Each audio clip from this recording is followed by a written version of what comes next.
Hello दोस्तों, good morning to all of you. This is Vikas Mishra and I welcome to all of you on RBS classes the Pariksha Guru YouTube channel. आशा करता हूं कि आप सभी लोग बहुत अच्छे होंगे प्यारे मित्रों। और आज हम लोग डिस्कस करने जा रहे हैं एक बहुत ही इंग्लिश के इम्पोर्टेंट टॉपिक को। और उस टॉपिक का नाम है प्यारे बच्चों प्रोनाउन। उस टॉपिक का नाम क्या है? प्रोनाउन। देखिए, वैसे अगर इंग्लिश ग्रामर की बात की जाए तो नाउन और प्रोनाउन दो ऐसे इम्पोर्टेंट टॉपिक होते हैं कि जिनका यूज हर एक क्वेश्चन में होता है।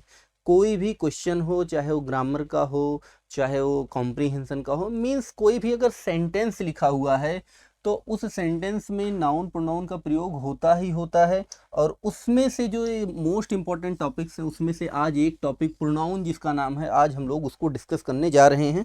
इसके कुछ इंपॉर्टेंट क्वेश्चंस को डिस्कस करेंगे और एग्जाम में कैसे कैसे क्वेश्चन इधर से पुटअप किए जाते हैं और उन क्वेश्चंस को आप कैसे डील करोगे, ये सारी चीज़ें we will discuss in this video. Okay, so without without wasting all time let's start. चलिए देखते हैं। सबसे पहले देखिए, लिखा है a pronoun is a word used instead of noun. ठीक है। देखिए, बहुत सारे बच्चे आप लोग तो एक तो आपने बचपन वाली डेफिनेशन पढ़ रखी होगी। बचपन वाली कौन सी डेफिनेशन? तो वो बचपन वाली डेफिनेशन ये है कि it is a word which is used in place of noun। कि यह ऐसा शब्द है जिसका प्रयोग हम कहाँ करते हैं? नाउन के स्थान पे किया करते हैं। उसी को हम क्या कहते हैं प्यारे मित्रों? उसी को हम कहते हैं प्रोनाउन। और प्रोनाउन को हिंदी में हम क्या कहते हैं? सर्वनाम। क्या कहते हैं? सर्वनाम कहते हैं। ठीक है। तो डेफिनेशन कईयों हो सकती हैं, जरूरी नहीं कि एक ही तरीके की डेफिनेशन हो। जैसे मोस्टली मैं एक क्लासेज में ऐसे बता देता हूं, इट रिप्लेसेज नाउन।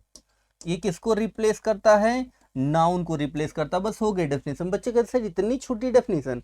हमने कहा भाई और क्या करोगे, बड़ी सी। तो देखो क्या है, इट रिप्लेसेज नाउन। तो ये रिप्लेस किसको करता है? नाउन को रिप्लेस करता है। ठीक है। जैसे आप एक एग्जांपल से बताऊं आपको कि मान लीजिए कि ये दो पेन है। ये आपके सामने कितनी पेन है? दो पेन है। ये वाली इधर कर देता हूं, नहीं ये ब्लैक है, दिखेगी नहीं। ठीक है।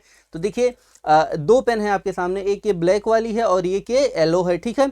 अब मान लीजिए येलो वाली को ब्लैक वाली रिप्लेस करना है, तो इसका मतलब क्या होगा कि इस येलो वाली के स्थान पे ये ब्लैक वाली आ जाएगी। तो येलो वाली को रिप्लेस किससे किया गया है? इस ब्लैक वाली से। सेम वही कहानी यहाँ पे है कि जो नाउन है, तो नाउन को अगर हम रिप्लेस करेंगे तो उसके स्थान पे जो भी वर्ड आएगा नाउन के स्थान पे, उसी को हम क्या कहेंगे? प्रोनाउन कहते हैं मित्रों। क्या कहते हैं? उसी को हम प्रोनाउन कहते हैं। आज एकदम आप लोगों को लाइव इधर एग्जांपल मिलेगा, लाइव डेफिनेशन आप लोग देखेंगे। देखिए, सामान्यतया बच्चे क्या है कि जब भी वो एग्जाम में क्वेश्चन इस टाइप के क्वेश्चन को सॉल्व करते हैं, कहीं पढ़ते हैं, तो मोस्टली उनको प्लेसेज पे या मोस्टली जो बुक्स होती हैं उन सारी बुक्स वगैरह में क्या होता है, ऐसे लिखा होगा इधर कि नाउन के डेफिनेशन, ये देखो सॉरी प्रोनाउन के डेफिनेशन, और ऐसे ही एग्जांपल लिखे हुए मिल जाते हैं। बच्चे सोचते हैं सर बस इसको रट लेना है क्या? नहीं, ऐसी बात नहीं है। आज मैं आप लोगों को लाइव दिखाऊंगा कि हाँ वास्तव में प्रोनाउन का रोल क्या होता है, प्रोनाउन यूज कैसे किया जाता है। उसके बाद में हम लोग इसके कुछ टॉपिक्स को डिस्कस करेंगे। ठीक है। चलिए फिर देखते हैं यहाँ पे। तो प्रोनाउन क्या होता है? जो नाउन को रिप्लेस करता है। कैसे रिप्लेस करता है तो इसको आप समझिए थोड़ा सा। कैसे रिप्लेस करता है तो इस बात को आप समझिए। देखिए, जैसे हमने लिखा कि Kamal is a wise student. क्या लिखा हमने? Kamal is a wise student. और आगे हमने लिखा blank is going to college या स्कूल, कुछ भी हमने लिख दिया। हमने क्या लिखा? Kamal is a wise student, blank is going to school. मतलब कमल एक विद्यार्थी है ऐसा कि जो वाइज है और वह क्या है? स्कूल जा रहा है। एक सेंटेंस और हमने लिखा। अगला सेंटेंस हमने जो लिखा वो ये है कि Geeta is a religious lady.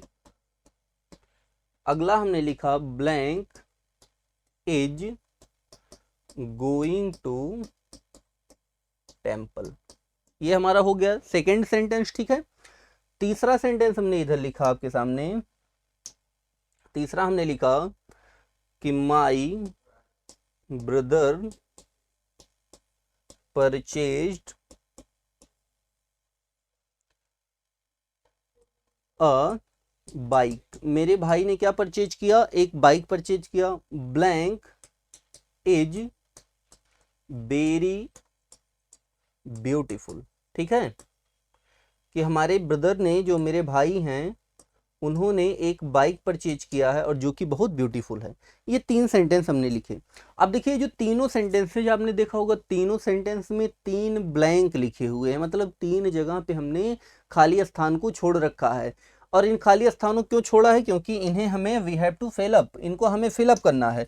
तो देखिए ये देखो लिखा हुआ है वाइज स्टूडेंट, किसकी बात की गई है, वाइज स्टूडेंट की बात की गई। तो वाइज स्टूडेंट कौन है, तो कमल है। अच्छा स्कूल कौन जा रहा है, तो कमल जा रहा है। अब देखो इसको सॉल्व करने के कितने तरीके हैं, पहले इसको समझो आप। पहला तरीका यह है कि आप यहाँ पे लिख दो सीधा सीधा कमल, क्या लिख दो, कमल, कि Kamal is a wise student, कमल एक वाइज स्टूडेंट है और वही स्कूल जा रहा है, ठीक। दूसरा तरीका यह है कि यहाँ पे आप लिख दो द स्टूडेंट, कि जो स्टूडेंट है वो कहाँ जा रहा है, स्कूल जा रहा है। तो 2 तरीके हो गए। लेकिन अगर आप कमल लिखोगे तो यही जो नाउन है यही बार बार रिपीट होगा, और रिपीटिशन जो होती है वो इंग्लिश लैंग्वेज में गलत मानी जाती है, बार बार एक ही नाउन को रिपीट करेंगे जब, तो ये तो हो जाएगा गलत। द स्टूडेंट लिख सकते हो, लेकिन ये उतना ऑथेंटिक तरीका नहीं है। आपको यहाँ पे एक वर्ड यूज करना है नाउन के अलावा, ठीक है। तो अगर नाउन के अलावा आप वर्ड यूज करोगे तो यहाँ पे हम एक शब्द क्या लिख दे रहे हैं, ही, क्या लिख दे रहे हैं प्यारे बच्चों, ही। और ये जो ही है ये कमल, कमल देखिए कोई भी चीज जिसका भी नाम होता है उसी को हम क्या कहते हैं, नाउन कहते हैं। कोई भी चीज जिसका भी नाम होता है उसी को हम क्या कहते हैं प्यारे मित्रों, तो उसी को नाउन कहते हैं। बहुत सारे बच्चे ऐसे हैं कि जो डेफिनेशन रट के बैठे होंगे बचपन वाली, कि noun is the name of person place और थिंग, ठीक है, एकदम सही है वो भी। लेकिन अब वो किस क्लास में आपने पढ़ी थी, 5th क्लास 6th क्लास में पढ़ी थी, और अब आप लगभग सब ग्रेजुएट हो चुके हैं कुछ, या फिर कुछ ग्रेजुएशन कर रहे होंगे।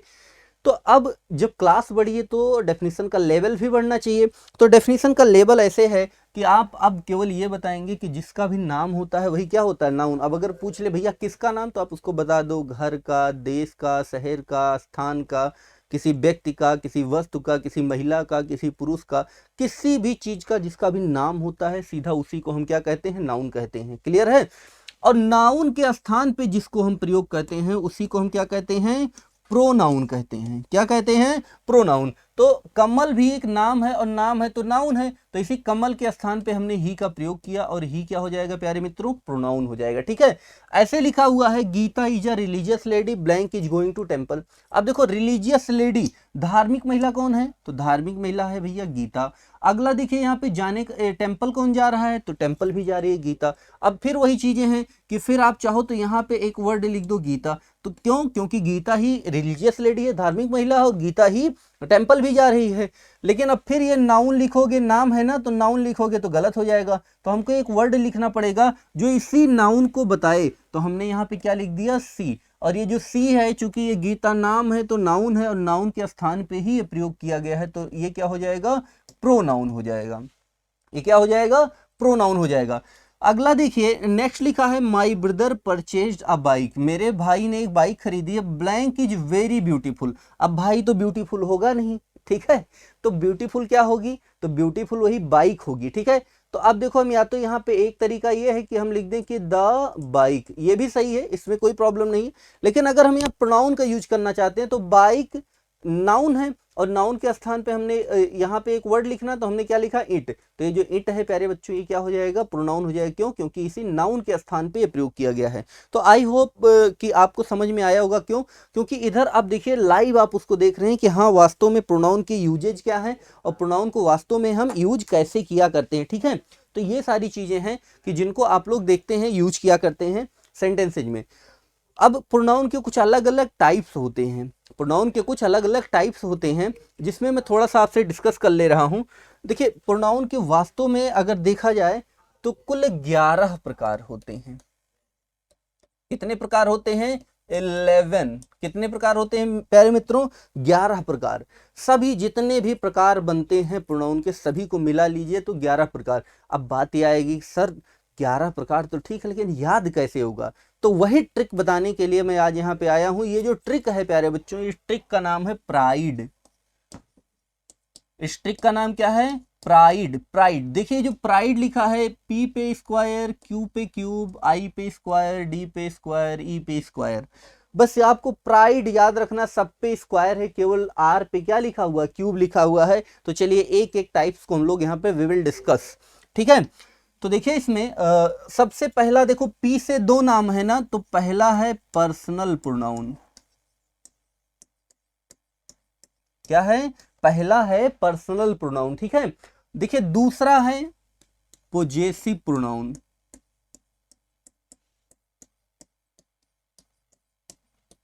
पहला है पर्सनल प्रोनाउन और दूसरा क्या है? Possessive pronoun. तीसरा है रिलेटिव प्रोनाउन। तीसरा क्या है? Relative pronoun. चौथा क्या है? Reflexive pronoun. चौथा क्या है प्यारे मित्रों? Reflexive pronoun. ऐसे पांचवा क्या है? रेसिप्रोकल। पांचवा क्या है? Reciprocal pronoun. चलिए नंबरिंग कर देते हैं, 1 2 3 4 5। और अगर मैं बात करूं 6 नंबर की, तो 6 में देखिए अब आई से स्टार्ट होगा, तो सबसे पहला होगा इनडेफिनिट प्रोनाउन।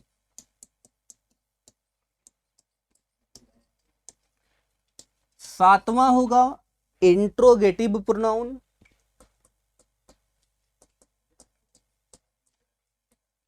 सातवां क्या है प्यारे मित्रों? Interrogative pronoun. आठवीं की अगर मैं बात करूं, अब देखो डी से स्टार्ट है ना, तो डी से डिमॉन्स्ट्रेटिव प्रोनाउन।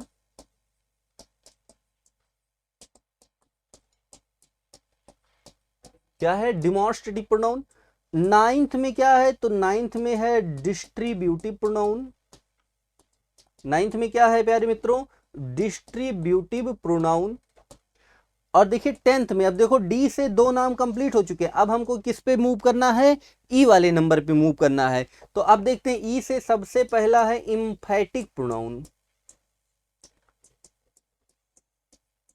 क्या है? Emphatic pronoun. और 11 है आपका एक्सक्लामेटरी। 11 क्या है प्यारे मित्रों? Exclamatory pronoun. तो ये आपने देखा, बहुत ही सरल ट्रिक है, बहुत ही जबरदस्त ट्रिक है। अभी तक की ये पहली ट्रिक है कि जिस पे आप लोगों को प्रोनाउन याद करने में कोई दिक्कत नहीं होगी। प्रोनाउन याद करने की ट्रिक क्या है? प्राइड। प्राइड मीन्स क्या होता है? गर्व। प्राइड मीन्स क्या होता है प्यारे मित्रों? गर्व होता है। तो आपको भी गर्व होगा ये ट्रिक जान करके और इस ट्रिक से याद करके प्रोनाउन को, ठीक है। तो देखिए जो प्रोनाउन लिखा हुआ है, इसको हम याद करेंगे कैसे? PRIDE से। पी पर स्क्वायर, आर पे क्यूब, आई पे स्क्वायर, डी पे स्क्वायर और ई पर स्क्वायर। मतलब जितने भी पावर लगे हैं, जितनी भी उस पर घात लगी हैं, उतना नाम शुरू है। तो देखो फिर से एक बार मैं इसको रिपीट कर रहा हूं। देखिए पी से, पहले पी से पर्सनल प्रोनाउन। क्या? Personal pronoun. चलिए मेरे साथ बोलिए, रिपीट कीजिए। देखिए लिखा है अगला पोजेसिव प्रोनाउन। क्या होता है? Possessive pronoun. अगला रिलेटिव प्रोनाउन। क्या लिखा है? Relative pronoun. अगला देखिए लिखा रिफ्लेक्सिव प्रोनाउन। क्या? रिफ्लेक्सिव। अगला देखिए नेक्स्ट रेसिप्रोकल। और अगले की बात करूं इनडेफिनिट प्रोनाउन, फिर इंट्रोगेटिव प्रोनाउन, अगला डिमॉन्स्ट्रेटिव प्रोनाउन, फिर है डिस्ट्रीब्यूटिव प्रोनाउन, अगला इम्फेटिक प्रोनाउन और लास्ट में जो लिखा है क्या है? Exclamatory pronoun. तो ये प्रोनाउन को याद करने की ट्रिक से बहुत ही जबरदस्त ट्रिक है। ये अगर आप अप्लाई करेंगे तो निश्चित तौर पे आप लोगों को बहुत हेल्प मिलेगी इसमें। तो प्यारे मित्रों अब हम चलते हैं, इनमें से कुछ प्रोनाउंस के टाइप्स को डिस्कस करना स्टार्ट करेंगे, ठीक है। एकदम बहुत जबरदस्त तरीके से, बहुत ही बेहतरीन ट्रिक के साथ में हम उसको डिस्कस करेंगे।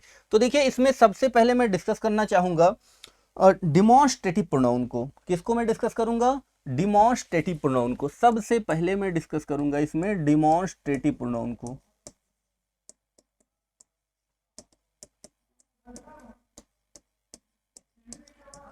क्या लिखा है प्यारे मित्रों? Demonstrative pronoun. पढ़िए एक बार आप लोग, इसको हम पढ़ेंगे डिमॉन्स्ट्रेटिव प्रोनाउन, ठीक है।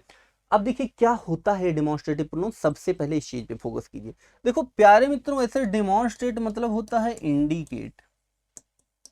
डिमॉन्स्ट्रेट मतलब क्या होता है? इंडिकेट। और आप सबको पता है इंडिकेट मतलब क्या होता है? इशारा करना।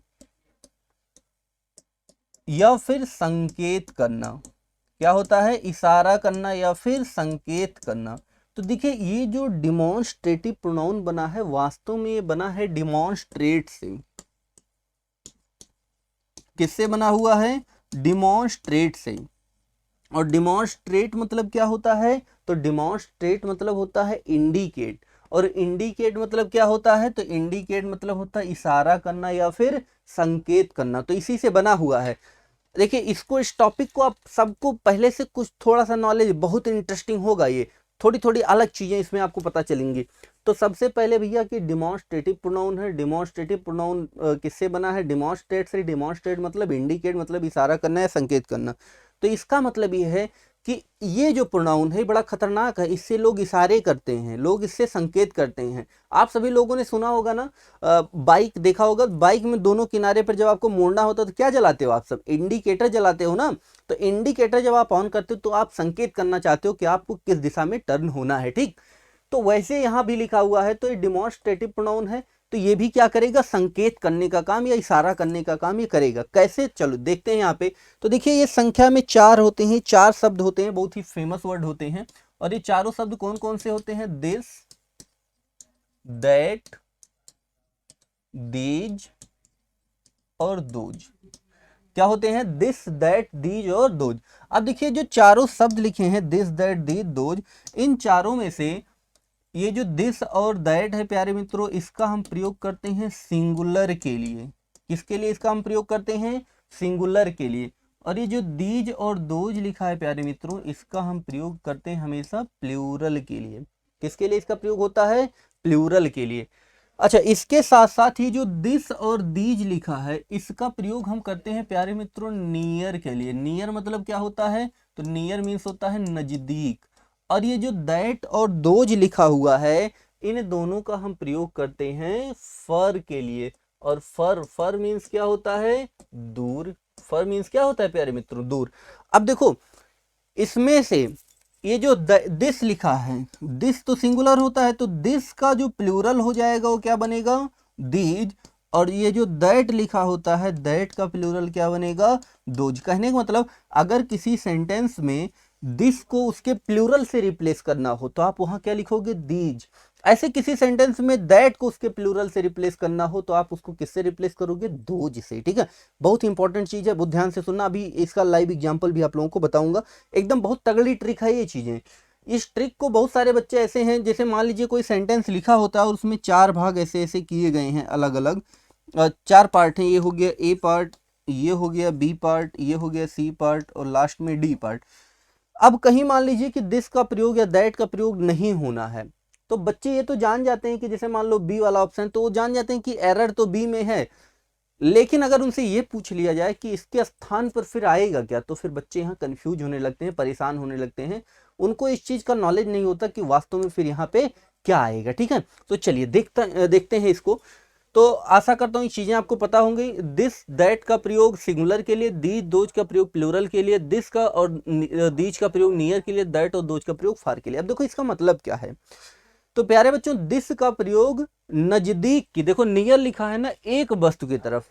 देखो कोई भी चीज जो संख्या में एक है उसको हम क्या कहते हैं? सिंगुलर। और जो संख्या में एक से अधिक है उसको हम क्या कहते हैं? प्लूरल। संख्या में कितना हो? एक हो, जब गिनो तो कितना हो? एक हो। और अगर कोई भी चीज एक से अधिक लिखी हुई है तो उसको हम क्या कहते हैं? प्लूरल। अब एक से अधिक 2 3 5 10 20 50 कुछ भी हो, वो हमेशा किस में आएगा? प्लूरल में आएगा। क्यों? क्योंकि जो इंग्लिश है उसमें जो नंबर होते हैं, वचन होते हैं, ये हर जगह 2 ही प्रकार के होते हैं। एक सिंगुलर नंबर होता है और एक प्लूरल नंबर होता है। यही फर्क होता है दोनों में, ठीक है। तो ये चीजें आपको समझ में आ गई। अब देखो इसी के साथ कुछ चीजें और भी हैं जिनको आप लोगों को इसमें देखना है, ठीक है। क्या चीजें हैं देखो इसको। अब देखिए बहुत ध्यान से इसको सुनिएगा। देखो ये जो है दिस, दैट, दीज और दूज, ये जो चारों शब्द हैं, अगर इनके बाद नाउन का प्रयोग किया गया है तब इन चारों को हम एडजेक्टिव कहते हैं। क्या कहते हैं प्यारे मित्रों? इन्हें एडजेक्टिव। लेकिन अगर किसी सेंटेंस में दिस, दैट, दीज दोज, इन चारों के बाद में अगर वर्ब का प्रयोग किया गया हो, किसका? वर्ब का, तब इन चारों को हम प्रोनाउन कहते हैं। इन चारों को हम क्या कहते हैं? प्रोनाउन कहते हैं। बहुत ध्यान से सुनिएगा। चलिए अब एग्जाम्पल देखिए, फिर क्लियर होगा। तो हम इसका थोड़ा सा कंपैरिजन कर देते हैं। क्या कर देते हैं? कंपैरिजन। एक तरफ में लिख दे रहा हूं प्रोनाउन और एक तरफ लिख दे रहा हूं एडजेक्टिव।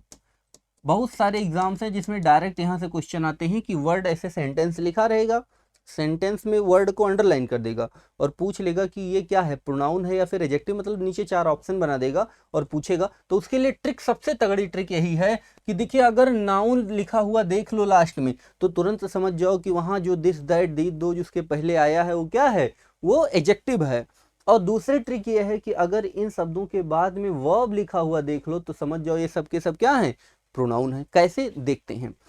देखिए जैसे हमने लिखा दिस इज माई कार, एक सेंटेंस। अगला हमने लिखा next sentence, these cars are mine, एक ये लिखा। अगला हमने लिखा दीज आर माई पेंट्स। अगला हमने लिखा these books has been sold, ये लिखा। तो ये 4 सेंटेंस आपके सामने यहाँ पे मोस्टली लिखे हुए हैं। अब इन चारों को चलिए हम लोग क्या करते हैं, डिस्कस करना स्टार्ट करेंगे कि चारों में क्या है, कैसे है। तो देखिए सबसे पहले तो मैंने आपको बताया, देखो एक चीज और समझ लो, सेंटेंस का स्ट्रक्चर क्या होता है प्यारे बच्चों। तो सबसे पहले कोई भी सेंटेंस जो लिखा होता है उसमें सबसे पहले आता है सब्जेक्ट, सब्जेक्ट के बाद आती है वर्ब, और वर्ब के बाद में क्या आता है? ऑब्जेक्ट। क्या क्या आता है? सब्जेक्ट, सब्जेक्ट के बाद में क्या आती है? वर्ब, और वर्ब के बाद में क्या आता है? ऑब्जेक्ट। तो ये कोई भी जो सेंटेंस लिखा होता है, ये हर सेंटेंस का यही स्ट्रक्चर होता है। अब देखो जो ये वर्ब आती है, जो क्रिया होती है प्यारे मित्रों, ये हमेशा सब्जेक्ट के अनुसार प्रयोग की जाती है। किसके अनुसार? सब्जेक्ट के अनुसार। और मैंने बताया सब्जेक्ट में, अब मैंने बताया पूरे इंग्लिश ग्रामर में नंबर 2 ही प्रकार के होते हैं, सिंगुलर और प्लूरल। तो अब अगर सब्जेक्ट सिंगुलर है तो वर्ब भी सिंगुलर आएगी, और सब्जेक्ट प्लूरल है तो वर्ब भी प्लूरल आएगी। समझ में आ गई इतनी बात? तो अब आप थोड़ा सा इसको देखेंगे तो देखिए दिस लिखा है ना, अब देखो ये इज वर्ब है, इज जो है ये क्या है? वर्ब है। अब देखो वर्ब से पहले ये दिस आया, तो वर्ब से पहले अगर दिस आएगा तो इसको हम क्या कहेंगे? प्रोनाउन। तो यहाँ पे दिस का प्रयोग कैसे किया गया है? प्रोनाउन के रूप में। ऐसे यहाँ पे आपने देखा आर, आर भी क्रिया है ना, वर्ब है। तो देखा आपने वर्ब से पहले दीज लिखा है, तो दीज भी क्या हो जाएगा? यहाँ पे प्रोनाउन हो जाएगा। समझ में आई बात? अगला देखिए लिखा दीज कार्स, देखो कार्स लिखा है, कार्स का पार्ट्स ऑफ स्पीच क्या होता है? नाउन। कार्स का पार्ट्स ऑफ स्पीच क्या है? नाउन। अब देखो नाउन से पहले दीज लिखा हुआ है, तो जब नाउन से पहले, देखो यहाँ भी बताया नाउन से पहले दी जाएगा, तब इसे हम क्या कहेंगे? एडजेक्टिव कहेंगे। क्या कहेंगे? एडजेक्टिव। अगला देखिए बुक्स, बुक्स भी नाउन है ना। ये ट्रिक बहुत जबरदस्त है प्यारे मित्रों, इससे हम बहुत आसानी से पहचान कर सकते हैं। और जब नाउन से पहले दीज लिखा हुआ आएगा तो इसको हम क्या कहेंगे? इसको भी एडजेक्टिव। अब देखिए चूंकि मैंने अभी चैप्टर पढ़ा है तो हमने बताया दिस दैट दीज दोज क्या होते हैं? सब डिमॉन्स्ट्रेटिव प्रोनाउन होते हैं।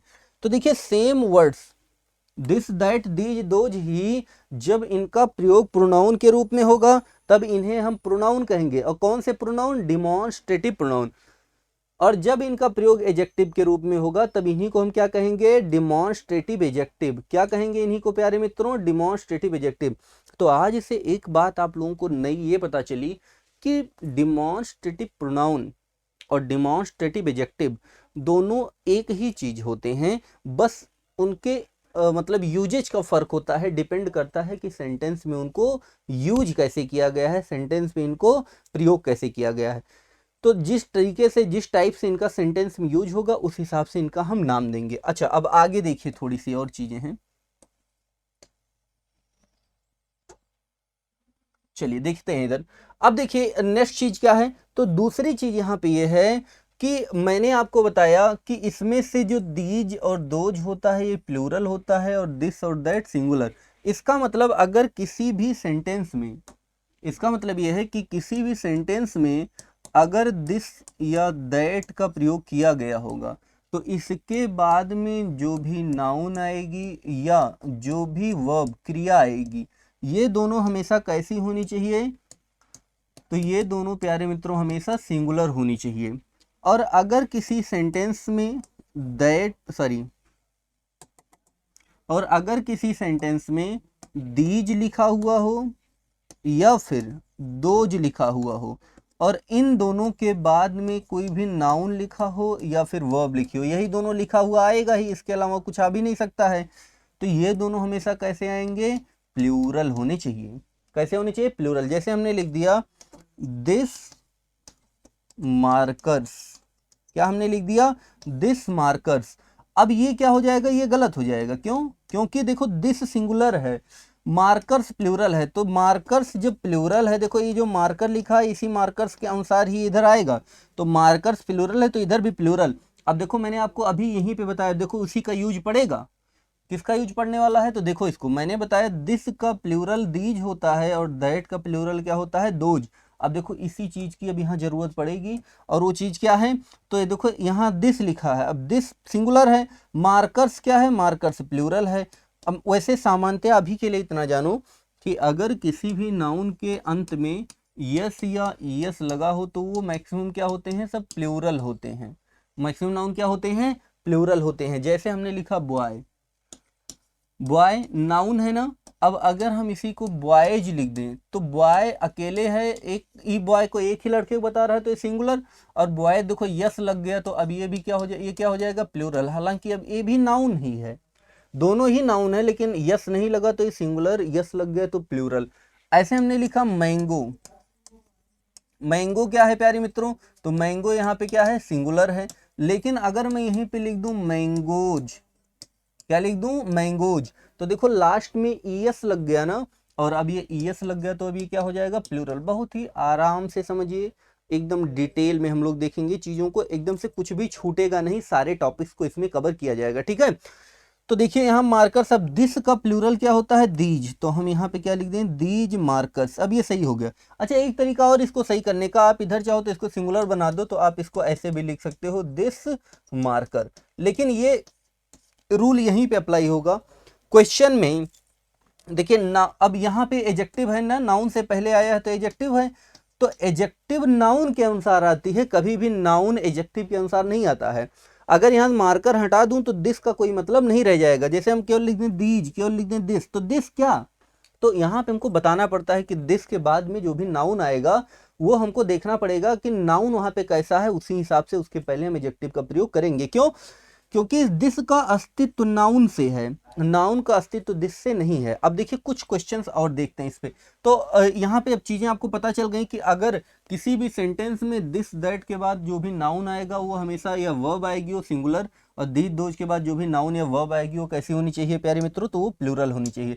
तो ये दोनों रूल बहुत ही इंपॉर्टेंट है, बहुत ही काम की ये दोनों ही ट्रिक जो लिखी हुई हैं, ये दोनों ही बहुत ही इंपॉर्टेंट ट्रिक है। और इससे तगड़ी जो ट्रिक है वो ये है, ये आइडेंटिफिकेशन वाली जो ट्रिक है, ये जो ट्रिक्स यहाँ पे लिखी हुई हैं ये बहुत ही इंपॉर्टेंट है। क्योंकि मोस्टली बच्चे कंफ्यूज रहते हैं, वो पूछते रहते हैं सर ये बताओ कैसे हम आइडेंटिफाई करेंगे।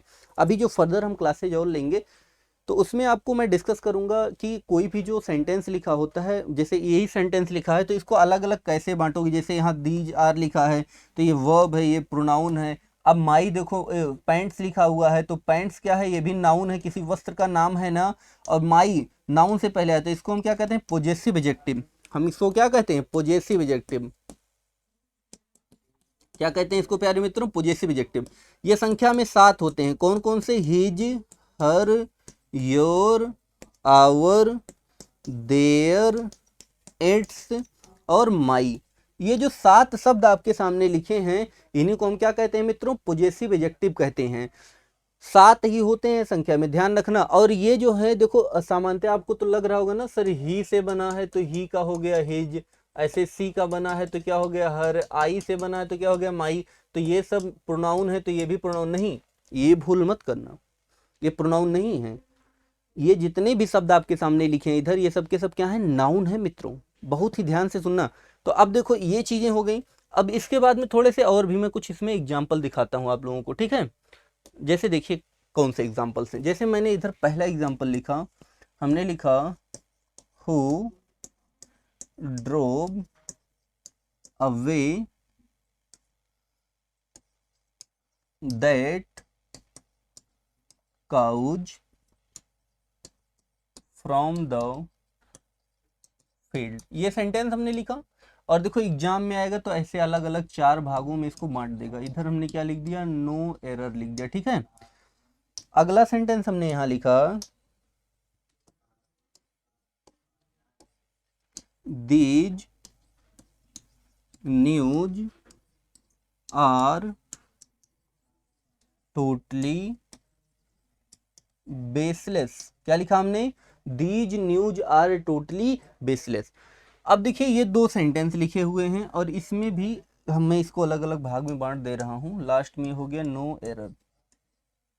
अब इसमें भी सबका पार्ट वाइज लिख दे रहा हूं। इधर ये हो गया अपना पार्ट नंबर ए, ये हो गया पार्ट नंबर बी, ये हो गया पार्ट नंबर सी और ये हो गया पार्ट नंबर डी।